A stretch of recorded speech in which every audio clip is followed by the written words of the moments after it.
Ah, je suis très content, Bowser Junior, c'est moi, la télé. Alors, du coup, nous avons, bah tu vas pouvoir parler hein, de... Ah, malheureusement, un petit souci de technique. Bon bah du coup, les joueurs ne jouent pas leur main. Et ils n'utilisent pas non plus leur pseudo. Mais en fait, je crois que du coup, ils sont venus pour s'amuser plus que pour cette finale. Je pense, oui. Tu peux nous parler de Bowser Junior, je pense. Alors, Bowser Junior, c'est un personnage qui peut avoir un bon jeu aérien. Notamment des coups qui peuvent être très surprenants et un très bon edge guard grâce à son up B, comme on a pu le voir. Malheureusement, son grab n'est pas incroyable. Ah oui, je sais pas le jouer exactement. Putain, on a 300 viewers, non je déconne, on en a 3. Je vais les vérifier. Tenez à vérifier, il y a 3 viewers dont moi qui suis venu vérifier. Mais c'est toujours bien, on est content de vous avoir. Je vais envoyer le lien à mes potes. Bah ouais, bah faut faire du lobbying hein. Alors, on fait du lobbying si vous permettez, partagez, copiez le lien. Voilà.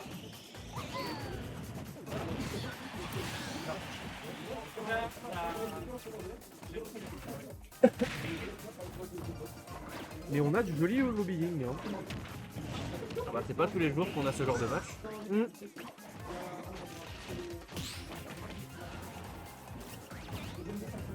Bon, qu'est-ce qu'il nous fait le Bowser Junior? On va vous dire que sur petit champ de bataille, toujours avec tes petites blast zones donc. Oui, mais l'avantage avec Bowser Junior, c'est que quand il y a des plateformes, c'est que tu peux faire des phases de juggle très intéressantes. C'est ça. Je me souviens qu'au début j'avais voulu jouer Bowser Junior mais j'ai arrêté. Parce que j'avais la fâcheuse tendance à toujours vouloir juste faire son up B et à laisser des bombes. Parce que je trouvais ça très rigolo. Ah, c'est très marrant placé. Quand tu places un up B, plus le coup de baguette. Ouais, ou le coup de baguette qui en fait m'a coup de marteau pour Bowser Junior mais un coup de baguette pour les coups à ligne. C'est ça exactement. Après moi je joue avec le skin Roy donc Le vrai Roy hein. le seul. Le seul et l'unique. C'était vraiment toujours le Roy de Fire Emblem hein. Oui bah oui. Il nous vient de Binding Blade. C'est ça exactement. Et son père était dans Blazing Blade. Mais on connaît plutôt Lyn, qui est connu pour être un trophée chez nous. C'est ça. Il a été dans quasiment tous les Smash où il y a eu des trophées, donc il me semble. Lyn Lyn dans Brawl, Smash 4 et dans Smash Ultimate. Je crois bien. Et Lyn a toujours été envisagé pour être un personnage jouable. Hein. Si ce n'est que, évidemment, les gens se plaignent qu'il y a trop de personnages Fire Emblem, ce que je comprends. Oui, mais beaucoup des pays. Mais moi qui aime beaucoup la série, bon.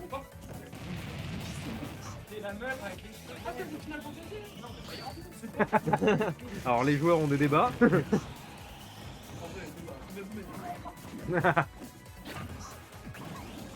est quand même à 2-1 toujours du coup avec ce Bowser Junior en difficulté, hein, mais il est en difficulté parce que le Mewtwo il a un contre surtout. Oui. Après aussi la portée de Mewtwo n'est pas la même non plus. Exactement, c'est vrai. On a eu une belle taunt quand même de la part Mais c'est fini pour Bowser Junior. Il y a un avantage pour Bowser Junior car Mewtwo est un personnage léger mais avec une grande hitbox. Saphir qui nous regarde. Oh putain, on est sur des aigles de G. Alors je tiens à dire que je préfère toujours les cerfs d'or, mais Vous avouerez que tu comprends rien. Je comprends rien à ce que vous dites. C'est une discussion. Ouais, allez l'OM, allez. Alors pour donner un peu de contexte, Dimitri est le prince héritier de Faerghus du coup, qui est une des 3 nations dans le jeu, qui s'oppose surtout du coup à l'empire d'Adrestia, donc d'Edelgard, et à l'Alliance dirigée par le fameux Claude. Mais c'est pour ça que je l'aime beaucoup. Je suis très suisse au fond de moi. J'aime l'argent. Ah non, c'est pas pour ça, en fait c'est la Suisse parce que vraiment il veut pas prendre parti. Ah bah oui. Et en vrai c'est normal parce que théoriquement dans le jeu, sans spoiler, il est l'héritier de l'Alliance. Qui en fait c'est pas un pays avec un chef unique mais avec 5 personnes autour d'une table qui passent leur vie à discuter. T'as pas le choix que d'être la Suisse. Voilà. Parce que du coup... C'est pas le but principal de faire la guerre. C'est ça, c'est que t'as 5 familles, les Edmund, enfin voilà, il y en a 5. T'en as une qui a par tradition la présidence de ce conseil. Normalement on fait jamais de down B, hein, mais c'est genre c'est interdit, s'il y a deux trucs... Non mais oh putain. Fais un down smash à ce niveau-là, ou alors... ou un down air, je sais pas, mais si tu veux aim. Sachant que sur aim il y a le symbole de la bête, du coup, mais... Alors, notre Link enfant c'est Xevil, et Edel c'est Dimitri, voilà. Donc moi, joueur de Fire Emblem, j'en apprends beaucoup là, sur ce qu'il faut pas faire. Genre le down B. Non, mais on est sur un arrêt de barre, le zoning qui est bien joué. Hein. Putain, c'est quand même ce recovery. Non, mais on a. Voilà, donc le MR qui est le nom de la hache, du coup, il tape très fort. Hein.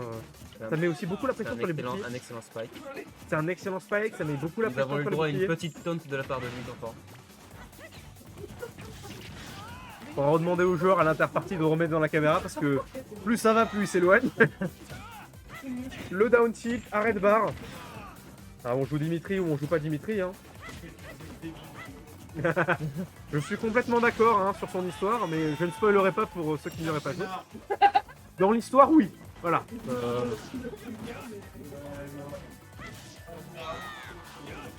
Donc, non, on a le jeu hein, qui se passe plutôt bien.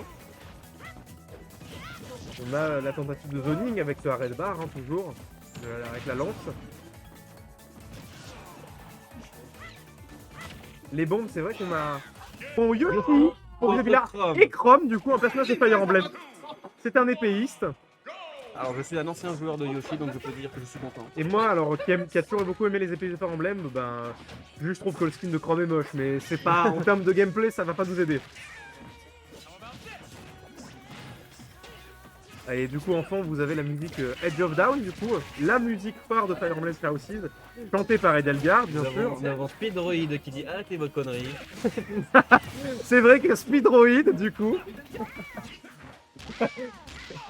c'est une Losers Final. Mais effectivement, Nous avons Bidoof qui dit désolé Xeville, mais là je dois supporter Edel. Ah.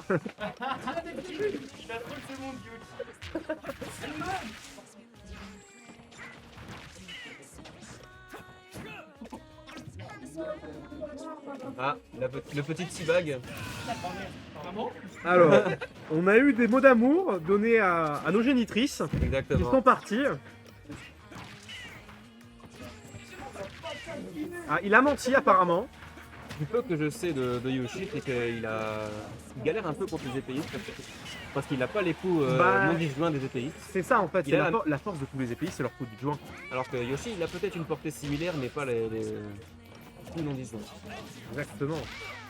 Non, Il là, a un excellent jeu aérien, très très meurtrier. Mais là on est à peu près équilibré. Bon, il y a 40% de différence. Mais un coup, ça peut partir quoi. Les coups aériens. Je rappelle qu'on est sur champ de bataille. C'est ça, les coups aériens de Yoshi en plus sont très meurtriers. C'est très fort. Hein. C'était une taunt, je crois, La non? petite taunt. Ce que j'appelle une taunt, c'est un peu du foutage de gueule hein, dans le milieu. C'est ça, Et exactement. c'est l'éjection de Yoshi. Peut-être C'est ce qu'on appelle le je pensais karma. qu'on allait avoir un 3-0. Nous avons Louis Starboy qui dit Chrome en 2024. J'ai commencé à entraîner un Roy, c'est pas pour rien. Bon, du coup, est-ce que ça va être le match final et Xeville va... Est-ce que Xeville va retourner en finale pour affronter... Oh, faut que j'aille vérifier les pseudos parce que sinon j'insulte des gens, je pense.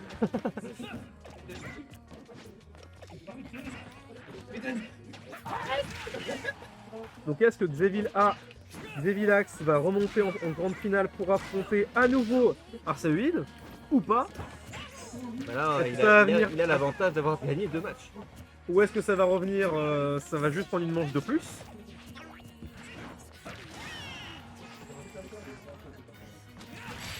Voilà. Et du coup, c'est une victoire pour Edel. C'est la musique, je pense, qui a tout fait. Mais ça. c'est une victoire pour Edel.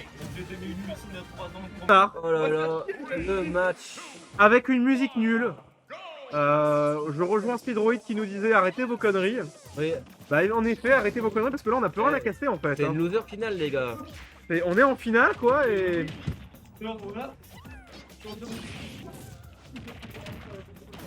On a des personnages minuscules, on a un type qui joue à un jeu de gestion, tout va bien. Heureusement que c'est sur un petit terrain et pas sur calotte quand même. Bah ouais. Hein. Pour un combat de taunt. Voilà. Je crois que ça va jamais se finir. On doit pas rendre la salle à 22 nous?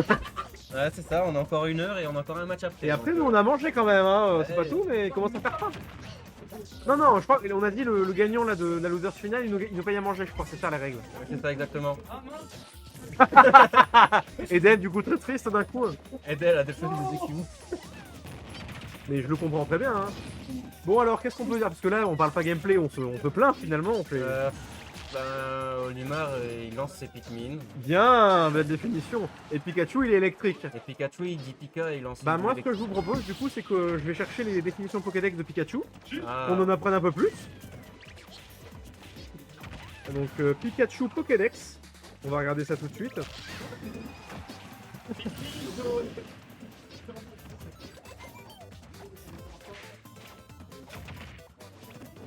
Alors, regardons les définitions Pokédex de Pikachu. On va sur Poképédia, un très bon site. On remercie la communauté Poképédia. Hein. Ah. Qu'est-ce qu'on ferait sans eux? Description du Pokédex. Allez, on va regarder dans la première génération. Dans Pokémon Rouge-Bleu, quand plusieurs de ces Pokémon se réunissent, ils provoquent de gigantesques orages. Est-ce que c'est vrai? Je sais pas. Allez, en deuxième génération. On va tester avec Atmachalus. Bah, on vous lit les définitions Pokédex de Pikachu.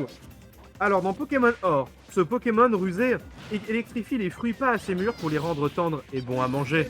Mais c'est ce qu'il est en train de faire sur les Pikmin. Bah, finalement, oui. Est-ce que les Pikmin ne seraient pas des fruits pas assez mûrs? C'est ça, je pense. Pokémon Argent, on nous parle qu'il élève sa queue pour surveiller les environs. Elle attire souvent la foudre dans cette position. C'est... Alors, est-ce que c'est vrai? Est-ce que quand Pikachu lève la queue, il attire la foudre? Bah, je crois que c'est ce qu'il fait quand il fait... je sais plus c'est quelle attaque où il fait la foudre. Quand il fait Fatal Foudre. Je crois que sa queue est mise en avant pour servir de paratonnerre, justement. C'est l'or accurate. Et dans Pokémon Crystal, énervé, il envoie instantanément d'énergie emmagasinée dans ses joues. Ah, les fameux Finalement, de qu'est-ce Pikachu. qu'on fait sans ces descriptions? Allez, on continue. On continue, je l'or. Ruby, chaque fois que Pikachu découvre quelque chose de nouveau, il envoie un arc électrique. Lorsqu'on tombe sur une baie carbonisée, ça signifie sans doute que ces Pokémon a envoyé une décharge trop forte, comme Ah. qu'il fait à Olimar. Ah, c'est Pikmin, exactement, ces petits fruits qu'il lance. Il a vraiment aucune honte au Olimar de lancer ses fruits comme ça. Qui sont des êtres vivants, hein. Pokémon Saphir, ce Pokémon dispose de petites poches dans les joues pour stocker de l'énergie. Elle semble chargée pendant que Pikachu dort. Il libère parfois un peu d'électricité lorsqu'il n'est pas encore bien réveillé. Eh ben, on en apprend tous les jours comme on dit. Ouais. Bon allez, on va regarder récemment. Allez, la 4ème génération, on avait des fans de la 4G. Ah, Dans Pokémon Diamant, il vit en forêt avec ses pairs. Il accumule l'électricité dans ses poches de ses joues. oh, Pokémon je Perle, savais pas ça. si les poches électriques de ses joues crépitent, c'est qu'il est sur ses gardes. Oh, Les joueurs apparemment adorent les définitions. Allez, 5ème mais ça génération. peut donner des indices sur comment battre Pikachu sur Smash, Dans non? Pokémon Noir et Blanc, il lui arrive de remettre d'aplomb un Pikachu Ali en lui envoyant une décharge électrique. Finalement, est-ce que Eden n'est pas en train d'aider Olimar en lui envoyant de l'énergie? Mais oui, il lui fait un... Comment on appelle ça? C'est un défibrillateur Un humain. défibrillateur humain, c'est ça. Dans Noir et 2 Blanc 2, il lui arrive de remettre... Non, c'est la même chose. Eh, vraiment, par contre, les développeurs Pokémon Noir et Blanc 2, ils ont pas changé les trucs, quoi. Ah bah en même temps, Pikachu n'était pas disponible avant le post-game sur le C'est vrai.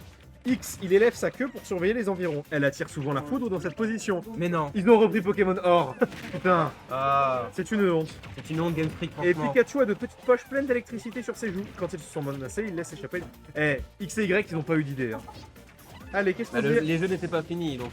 Soleil et Lune, un projet de centrale électrique fonctionnant en rassemblant une foule de Pikachu a été récemment annoncé. C'est de l'esclavage. Bah oui. Mais bon, c'est vrai. C'est pas le World. On va se faire strike par Nintendo, on est dans la merde. Pokémon Lune, un Pokémon capable de condenser l'électricité. Il doit décharger l'énergie accumulée de temps en temps au risque d'accroître son stress. Je savais pas que Pikachu pouvait faire ça. Et du coup, Pokémon épée. Plus la puissance électrique de Pikachu est élevée, plus les poches de ses joues sont extensibles. Oh. D'accord. Ouais, là on a arrêté le cast, on fait les... En fait, vu que la finale n'est pas prise au sérieux, on fait pareil, hein, on s'amuse. Bon, j'aimerais bien faire du triplé quand même, des matchs. Et du coup, c'est une victoire. Une victoire de Xavier Lax.